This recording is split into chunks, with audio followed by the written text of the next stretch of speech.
how you got cut out of your daughter's wedding. Okay, Your Honor. Well, I'm going to start from the beginning. Her mother and I were together, and we separated when she was about 6 years old.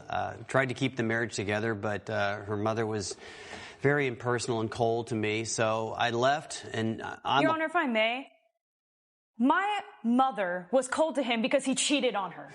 So is that true, Mr. Miller? You cheated on Miss Miller's mother? No, Your Honor. I ended up marrying the woman and I have had children with the other woman, too, so... Wait, you said no, but I married the other woman? So you did cheat?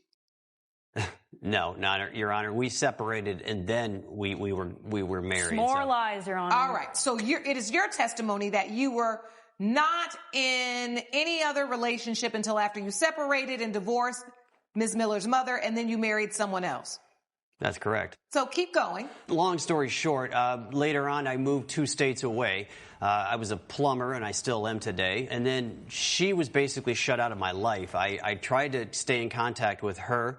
I would send birthday cards, Christmas gifts, never getting anything. Your Honor, I never received any of these cards or gifts that he's speaking of. I don't know where this is coming from. And I believe that, Your Honor, because her mother was that vindictive. She would keep things away from her and not allow me to contact her and have anything to do with her. So, Mr. Miller, you say you did reach out, but you're saying your daughter's mother kept that away from you? Yes. And so you all were estranged for how many years? Up until when she was 18. Then she reached out to me, and we started corresponding again, and we were building up a pretty good relationship for that time afterwards. She was going into college. I helped her finance her apartment. I helped her with part of her tuition. So up until that point, I'd say we were doing pretty good. How did you find each other after all of those years? I sought him out, Your Honor, because finally becoming an adult, turning 18, I finally had the chance to be able to have my own say and redefine my own relationship. I tackled forgiveness, and I sought after something that maybe I could just recreate with him, some form of a relationship. It might not have been parent-daughter, but I was seeking something, Your Honor. I get that. Every child deserves the opportunity to know who their mother and their father is, and most importantly, how and if I can forgive him. The issue with that, Your Honor, is that his love is just transactional. Can you give me examples of that? He tried to pitch in towards my tuition, towards a little bit helping me pay out for an apartment, made a little bit here and there to contribute. But, Your Honor, to me, that's not redefining and building a relationship. And despite all of that, I still gave him a chance to be a part of my wedding. And so you said it's transactional. So what you're saying is he'll pay for certain things, but you're not getting the time, the emotional connection. Correct, Your Honor. There's 12 years of turmoil, of abandonment, I didn't even get to understand who this guy was. He was just a stranger with a name to me. And for once, years ago, I called him Dad, but then I got to a point where he was just a stranger in my life. And so, Mr. Miller, did you think you were building a relationship? I absolutely do think I was building a relationship. She had extended to me when she was getting married that she wanted me to be in the wedding to give her away, and I was like, okay. I want to go back. How did you build the relationship besides just paying for certain things to help her? And let me be clear. Raising a child and supporting a child of yours, there is a financial component to it. No doubt. That's not easy, Your Honor. I mean, to be 2 states away and try to build a connection or an emotional connection, I don't know how to basically tape that up in 12 years. I mean, I think that's been something we... You just show up. All you have to do is show up. For one time. For the biggest day in my life, you just had to show up. That's all it took. And I did show up. I was there. Yeah, until you made an entire fit. And then I had to, I'm about to walk down the aisle, Your Honor. Before doing that, I had to retouch up my makeup, get all the tears out on my day. What stands out right away is that there are 2 completely different versions of the same relationship. And unfortunately, neither one is being backed by consistent action. If you look at the timeline and accountability, where he says that he didn't cheat and that the relationship started after they were separated, the outcome still looks like a new family with distance that he created, which can be a pattern of focusing on a technical timeline as opposed to the impact. The second thing is distance being used as an explanation. So the use of circumstances to explain the absence instead of overcome it, because there are plenty of ways to stay present. Effort is the variable, not the distance itself. Another key component is using third-party blame to explain his long-term absence. Even if it is partially true, it doesn't explain the 12 years of no confirmed contact. Based upon what we're seeing here, it does look like he is providing resources instead of building connection, which made the wedding moment more of a pressure test. She gave him a defined role and a clear opportunity, and she expected him to show up and stay steady. What happened was the disruption right before she walked down the aisle, which could point to a pattern of failing at a high importance moment despite a clear ask. So, you can't build a relationship in theory. It only counts in the moments where it actually shows up. Let's get back. So, Ms. Miller, I can see how emotional you are, and I understand why. Mr. Honor, Miller, can I I do want you to respond to that, but I want you to respond specifically to this feeling that you say, which is in your petition, that you got cut out of it. What happened? She came to me and said, look, I need money to get to a reception hall. And I said, okay, how much do you need? She goes, I need $5,000 for the deposit. And I said, okay, that's a lot of money for me. I'm a plumber. I struggle to take care of my family, but I'll see what I can do. I did give her the money. Later on, she needed more money for other things, so I stepped up occasionally and gave her more money for the wedding. When the wedding actually happened, it was on a Friday. I had to take off work, had to, by my own expense, fly down to there. It's a weird connection when you're going from Baltimore to North Carolina. I paid for the hotel. I get there the day before, which was supposed to be the rehearsal. I tried to reach out to her many times before then, never got any contact back, was never allowed to show up to the rehearsal, so I never really knew what the heck was going on. And My bad, because I was putting on a wedding. Yeah. Because I was a bride and I was putting together a wedding. So wait a minute. Did you assume you were walking down the aisle, or did she ask you to walk her down? She said, I want you to be a part of my wedding and walk me down the aisle. And I said, okay, I will do that. I said I wanted you to give me away to my now husband. I wanted your blessing. Even though it meant zip to none, I still went past that forgiveness, went out of my way to give you another chance to have some significance in my life. And so wait a minute, Ms. Miller. So was it that you asked him to give you away, so you asked him to walk you down the aisle and give you away? I asked him to give me away to my husband. So what did that mean to you? To me, that meant his blessing.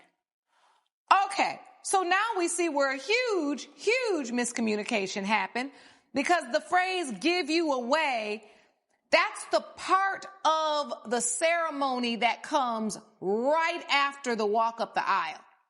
If you asked him to give you away, it is reasonable for him to think that means you meant walk you up the aisle. And it's also reasonable for him to show up to the rehearsal dinner and clarify that. And why didn't you come to the rehearsal dinner, Mr. Miller? You said you didn't know about it. How did you not? How did you fly in and you didn't get any information? You didn't have anybody to call? I didn't have any information. I kept reaching out to people. I got nothing back. So I showed up early the next day when I did finally get some information as far as where it was going to be held at. Then that's when I basically got the shuffle off to the side.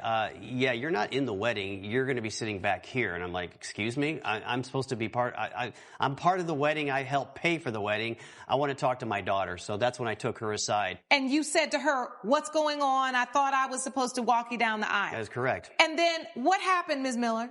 I'll tell you right now, it was not a discussion. It was him yelling and getting mad that someone else, who rightfully so, took his place and walking me down the aisle and giving me away to my husband. And what made you switch to your stepfather? I decided in the rehearsal dinner, knowing that my biological dad did not show up, it wasn't even an option at that point. He wasn't there. He probably wasn't going to show up either. So before the rehearsal dinner, you were going to have your biological father walk you down the aisle, and then at the rehearsal dinner, when you didn't see him, you decided to tell your stepfather to walk you down? Correct. I solidified that decision, Your Honor. All right. And meanwhile, you're thinking he didn't show up for you, and I get it. You want him there. He did show up for you with the $5,000, but he didn't show up for you. You thought he wasn't there. With those and you got triggered about all the abandonment and everything that had happened in all the years, and then you worked yourself up. And I will say, honey, bride brain is something else. So you get to the wedding, you get basically benched, Mr. Miller. I hate to say it like that, but that's what you felt like, I'm sure. Correct. And you watched somebody else play what you felt like should be your position. However, her stepfather, he obviously had a very significant part in your life if you asked him to walk you.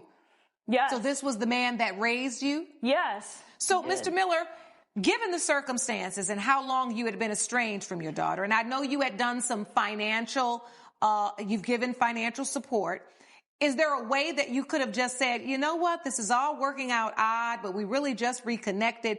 I'm happy. She's happy. Why pull her aside and make a big thing about it? Why not just let the stepfather, this person stood in the gap. Why not just allow him the space to walk her down the aisle and allow her to have a day? Why express your disappointment then? Well, I think, Your Honor, I think it was obvious when I showed up. Everybody just kind of shuffled me off and acted like I shouldn't be there. Who said they didn't want you there? You were in the rehearsal hall. You weren't in the middle of the aisle amongst everyone in the ceremony. Well, everybody It was just me and you. It was just me and you. So who told you they didn't want you there? Who gave you that look? You gave me that look. Yeah, after you yelled at me and made this day about you. You ostracized yourself by not showing up. And when you do, you ruin it. So you can see where this is starting to break down because both of them are operating on assumptions. And you know what they say about when you assume that, say, what out of you and me?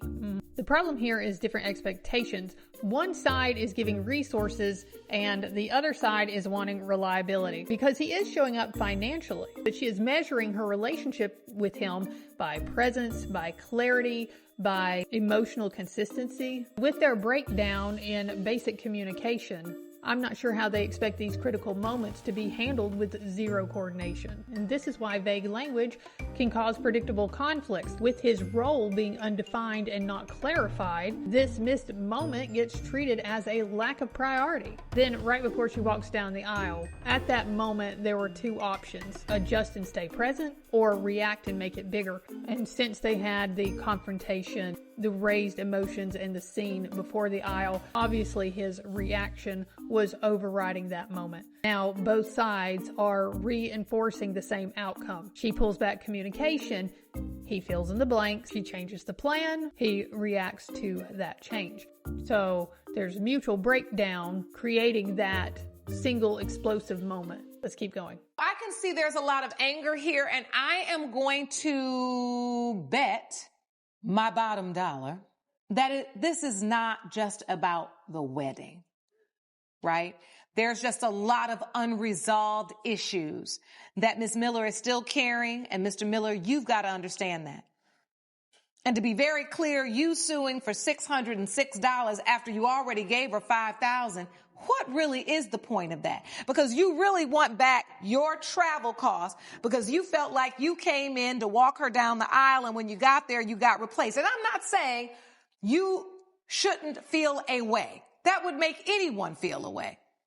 But if you already gave $5,000 and you're not asking for that back, right, what is the $606 going to do?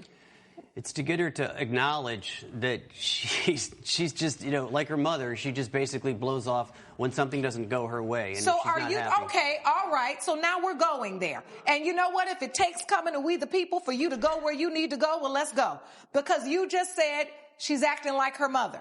Now you are holding on from things in the past that you have not processed. You're projecting anger that you have with her mother on to her. And that's not fair either. But when you agree to do something and not follow through on it and accept money and keep asking for more money, and then you just So how do you have to explain the last 12 years? Parenthood? Kind of more than an agreement, isn't it? And you not being there, breaking a promise? Little hypocritical, huh? How do do you explain that? Am I suing you for 12 years? No, I'm not. You're suing me for an airplane ticket? Hear her, don't you? I do. And so if you've spent all of this money, a $606 plane ticket, why are you hung up on that you didn't get to play a certain position when it's a position you didn't play for the majority of her life anyway? I feel like I'm being treated like an ATM machine, you know. Just call Daddy when you need me. I forgave you. Is there a price to that forgiveness? Because I'm going to be clear. What I have learned, being a woman of a certain age and having been through many relationships, some good, some bad, right, is that everyone has a different love language they speak, a way they express their love, right? It sounds like what Mr. Miller was doing by giving the money when you asked was trying to express to you, I love you, I want to be in your life. As a grown woman, he doesn't have to finance your wedding. It's customary that a bride's father and family finances the wedding, but these old customs, they're slowly dying out. Your Honor, who spends $5,000 for a venue and doesn't know the location? I don't know. He had the invitation. What I'm saying is we're getting lost in the semantics. Do you or do you not want to get past this with your father? You are hurt. I get it. But what I do hear is that a man who works as a plumber, who I'm sure doesn't necessarily have $5,000 and $10,000 to just throw around, found a way to get there, to get to you. In his mind, he did. But where do you want to go in the future? I just don't want to fight so hard for my worth in his life anymore. There it is. We have two people arguing about what counts as showing up. For the dad, he's using that smaller number, that $600, to drive a bigger point and using legal action to force validation while their old history is driving their current reactions. So like the judge was saying, there is a mismatch in what love looks like in practice. Technically, he's not trying to fix the situation. He's only trying to make a point. But I will say, with the ATM that he's arguing and the absence that she's arguing, it's making them both feel used, just in a different way. There is a real shift at the end when she finally stops arguing the facts and says she doesn't want to fight for her worth anymore. There is a pattern where one side exits the fight while the other is still trying to win it. So our takeaway here is when someone tries to prove a point instead of fix the situation, the relationship stops moving forward right there. Let's find out the verdict. Do you hear that, Mr. Miller? I do. So before I adjourn court, I want to ask you again, do you still want the money back for the flight? Or can you be comfortable and know that as a father, I may not have played the position that I wanted to play, but I showed up to the event, to the game, to her life? I don't want the money, Your Honor. I think that's a great decision. Would you like to give your daughter a hug? I do. Would that be okay, Miss Miller? Yes. I'm sorry I wasn't there.